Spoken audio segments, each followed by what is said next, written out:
వంకాయలపాడు గ్రామంలో అక్రమ జూదంపై ఎడ్లపాడు పోలీసుల దాడి. వారి వద్ద నుంచి 31,450 రూపాయల నగదు స్వాధీనపరుచుకున్న పోలీసులు. ఎడ్లపాడు పోలీస్ స్టేషన్ పరిధిలోని వంకాయలపాడు గ్రామ శివారు ప్రాంతంలో అక్రమంగా జూదం నిర్వహిస్తున్నారన్న సమాచారం మేరకు ఎడ్లపాడు ఎస్ఐ టి శివరామకృష్ణ ఆధ్వర్యంలో దాడి నిర్వహించారు. దాడిలో జూదం ఆడుతున్న 7 వ్యక్తులను అదుపులోకి తీసుకుని వారి వద్ద నుంచి 31,450 రూపాయల నగదు స్వాధీనం చేసుకున్నారు. ఈ సందర్భంగా ఎస్ఐ శివరామకృష్ణ మాట్లాడుతూ ఘటనకు సంబంధించి చట్ట ప్రకారం కేసు నమోదు చేసి దర్యాప్తు చేపట్టారని తెలిపారు. అక్రమ కార్యకలాపాలు ముఖ్యంగా జూదం వంటి నేరాల్లో ఎవరూ పాల్గొనరాదని ప్రజలకు సూచించారు.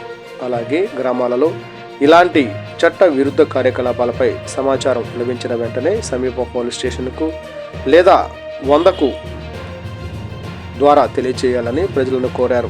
పోలీసులు ఇలాంటి అక్రమ కార్యకలాపాలపై కఠిన చర్యలు తీసుకుంటామని తెలిపారు.